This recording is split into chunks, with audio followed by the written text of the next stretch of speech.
What's up, everybody? Welcome back to Pleeka. I'm Jerome. Today we'll be talking about Zack Snyder's newest movie, Rebel Moon.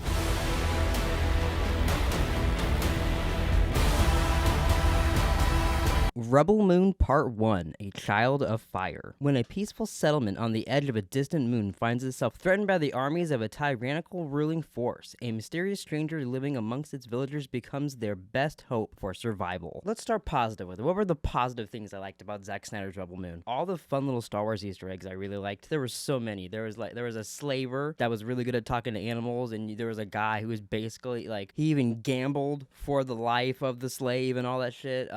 There's a droid that's basically a Anthony Hopkins C-3PO. The ending was really like rebirthing Darth Vader, and then he kind of met the other Darth Vader in a way, which is also kind of the Emperor. Lightsabers, there's a lot that's pretty much Star Wars in this. So our main lady in the movie, she's kind of like our Obi-Wan / Luke kind of character, and I guess John Boyega a little bit. Finn a little bit. She was previously one of the Nazis kind of people that were the evil guys, and then she became good. And then she started hiding out at this village, and then eventually those bad people came and they want the food from the village, so then she has to fight back and help them defend themselves. And she has to get a little crew of misfits to help her defeat the Emperor, Pretty simple. We've seen it a million times. The thing that normally kind of stands out in these kind of movies is the crew, and what's unfortunate in this one, because the way they're releasing this movie with Netflix is that so right now we got the PG-13 cut of Rebel Moon, and then we're gonna get the Snyder cut of it pretty soon. I don't know the exact date. I'm sure it's out there on the internet, which is really stupid. I mean, I knew they were going to do that before, and I thought that was smart before. I just thought that they were going to release the same day. That made sense to me to do that, but I guess, they have to keep you subscribed to Netflix, which I get, but it's also so stupid. But that being said, because they did that, you could tell there's so much cut out of the movie. Even, some of the fight sequences in this, as cool as some of the fight scenes looked, you could tell they cut away where there was supposed to be blood, because in the Zack Snyder cut, there's going to be all the blood you can handle in that, and just some things like that, some character moments you can tell got cut because they can't have it be so long for some reason. But the visuals of this movie, the visuals were great. Zack Snyder is an amazing director. I do think his writing needs a little bit of work. Some of it is just it's a little too much. I feel like he needs to figure out a way to scale some things back a little bit, because sometimes it's just too grand, right? A lot of this movie, there's sometimes where I'm I don't really know what's happening or why it's happening, but it looks really cool, and they're fighting, and okay, now I kind of get it.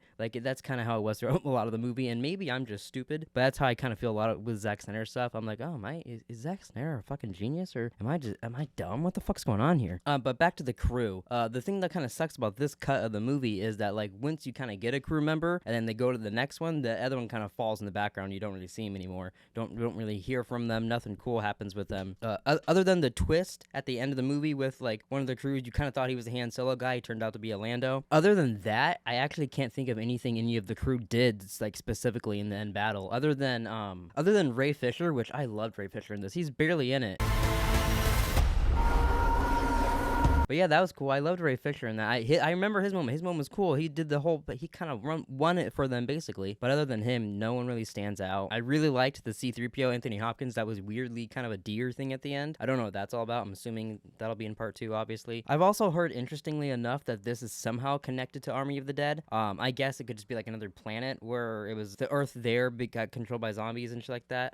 It'd be interesting if that ever comes up. I kind of doubt it will, but that would also be kind of cool. I enjoyed it. It was fun. I will watch the extended cut whenever it comes out, because I got to. But I probably won't watch this again, although I do kind of wonder if after I see the extended cut, knowing what's going on and the whole story of thing, maybe after seeing part 2, maybe these shorter cuts will be the ones we prefer to go to, if this is our Star Wars that we want to keep watching. So maybe that'll be helpful later on.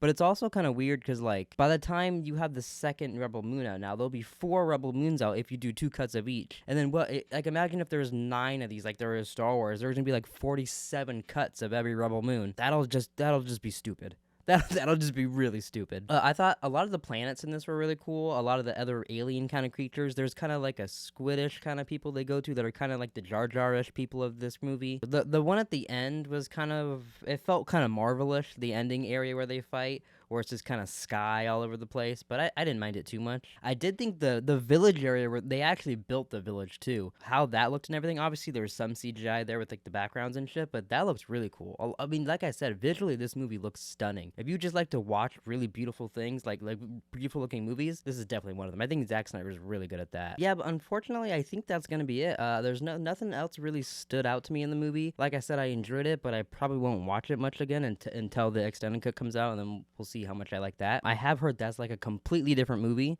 So we'll see. I mean, I guess if you compare it to Justice League and the Justice League Snyder Cut, those were completely different movies, but those were completely different circumstances too. They had someone else come in and make the other half of that movie to fix certain things because Zack Snyder had to quit. This, he just made the movie and they edited 2 versions of it. So I don't know. The whole thing's kind of weird to me. But overall, I thought the movie was fun. If you're iffy on seeing it, I recommend it. I thought it was pretty decent, although it is 2 hours and some change, so you gotta have some fucking time and spare it over. I am curious how this will do and how people will react to it, how the Star Wars fans will react to it and stuff like that, because there is, like I said, there's a lot of Star Wars Easter eggs where you're like, the princess they're talking about, was that supposed to be Padme?